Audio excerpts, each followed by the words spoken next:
Pada bulan Agustus, awak amunisi Isdalia 51 dan Isdalia 52 yang berkeliaran terus menyerang peralatan militer Ukraina di sepanjang garis kontak tempur dan di belakang garis musuhnya.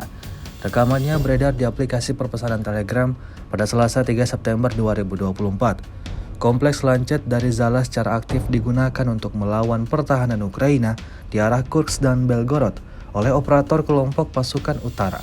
Tampak dalam rekaman, ada banyak sekali peralatan militer Ukraina yang berhasil diledakkan oleh UAV dari kubu Rusia. Insiden ini jelas menambah daftar kerugian panjang yang didapatkan pasukan Zelensky.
Download Tribun X sekarang.